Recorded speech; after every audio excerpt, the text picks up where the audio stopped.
Have you ever wondered why the moments when you feel most alone are often the moments when something unseen seems to be happening inside your soul?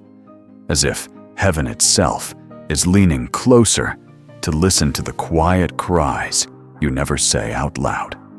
The truth many people overlook is that God has always had a mysterious pattern of drawing, especially close to the lonely, the overlooked, and the isolated. And this pattern appears again and again throughout Scripture, like a hidden thread woven through the lives of those He chooses. The world often treats loneliness as weakness, as if being alone means you are forgotten or unimportant. But the shocking spiritual reality is that loneliness is often the exact environment where God begins His deepest work in a person's life. Psalm 34:18 reveals something powerful when it says that the Lord is close to the brokenhearted and saves those who are crushed in spirit. And if you think carefully about that verse, you will realize it is not merely comforting language, but a spiritual principle that quietly explains why many people who feel the most abandoned by the world are actually standing in a place where God's presence becomes more noticeable than ever before.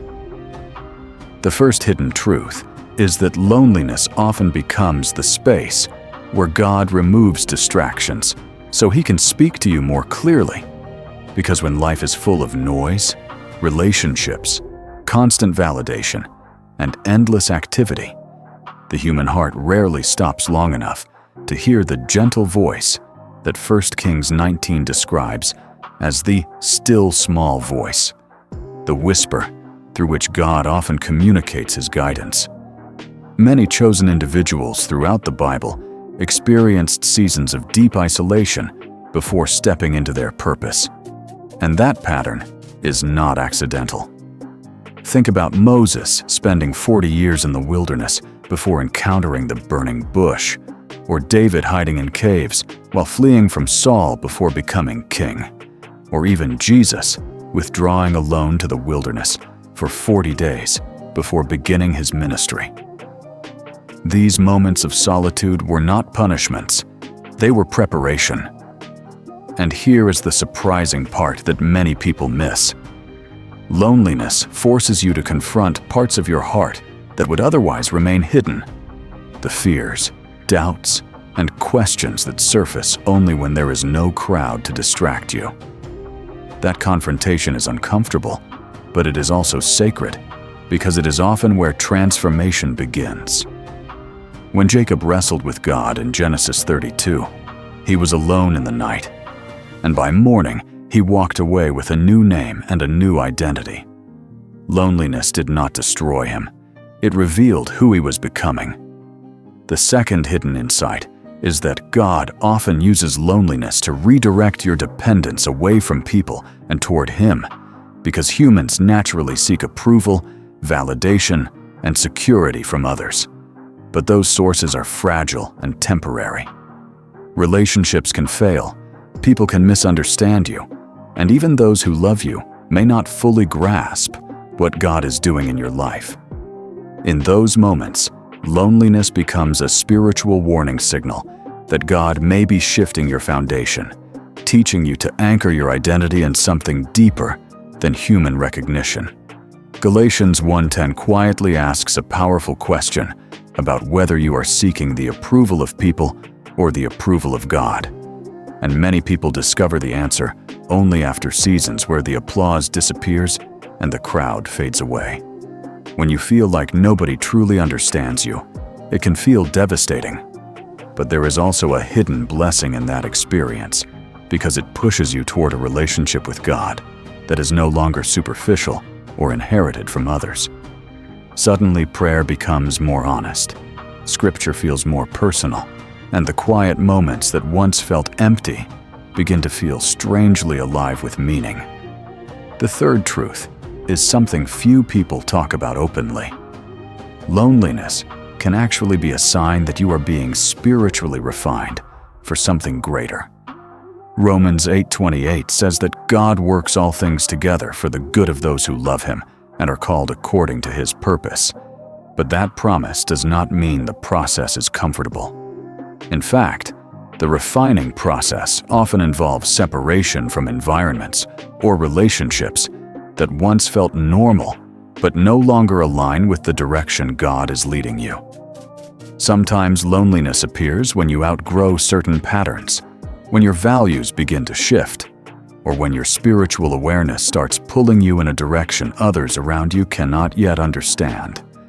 That shift can make you feel like an outsider, even among familiar faces. And while that experience is painful, it is also a sign of spiritual growth. Many prophets in Scripture stood in this exact place, misunderstood by their communities, yet deeply connected to God's purpose. Jeremiah was often rejected and isolated, yet God told him in Jeremiah 1:5 that he had been known and appointed before he was even born. That kind of calling often carries a hidden cost, and loneliness can be part of that cost. The fourth insight may be the most surprising. Loneliness can become the doorway through which you begin to discover God's presence in a way that people who are constantly surrounded by distractions never experience. When you are alone long enough, something shifts inside your perception. The silence that once felt heavy begins to reveal moments of peace you never noticed before. You start recognizing small signs of grace in ordinary places. Scripture that once seemed distant suddenly feels like it is speaking directly into your circumstances. This is why Psalm 46:10 says, "Be still and know that I am God." Stillness is not just about quiet environments. It is about the condition of the heart when it stops chasing constant noise. And the strange truth is that loneliness sometimes creates that stillness, whether you planned for it or not. Over time, many people discover that what they initially feared as abandonment was actually an invitation to intimacy with God that would have been impossible in a louder season of life. Even Jesus, in his most painful moment before the crucifixion, experienced the disciples falling asleep and leaving him alone in the Garden of Gethsemane. Yet it was in that solitary prayer that his resolve was strengthened for what lay ahead. Loneliness did not mean God was absent. It meant the moment was sacred. And this leads to a final, challenging realization that many people resist at first.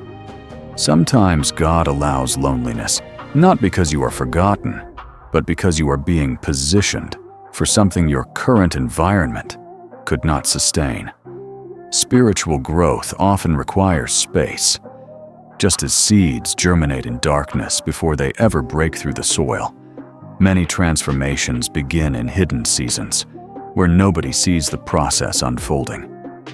The world may interpret your loneliness as failure, rejection, or insignificance, but heaven may see it as preparation. Isaiah 43:19 hints at this mystery when it says that God is doing a new thing, something that begins before it is fully visible. If you are in a season where you feel alone more often than you expected, it may not be random at all. It may be a quiet moment in the larger story God is writing in your life. And here is the truth that changes everything once you recognize it. Loneliness does not mean God is far away. In many cases, it means He is closer than ever, working in the parts of your life that crowds and noise would never allow Him to reach. So instead of assuming your loneliness is proof that you have been overlooked, consider the possibility that you are standing in a sacred space where God is shaping your character, sharpening your awareness, and preparing you for something that requires a deeper connection with Him than you have ever experienced before. The question is not whether God is close to lonely people.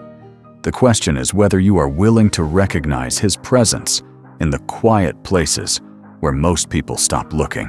Thank you for watching. If you find this video interesting, don't forget to like and subscribe to my channel to support me. If you want to receive more messages to strengthen your faith, please subscribe and walk with me in the truth of the Lord.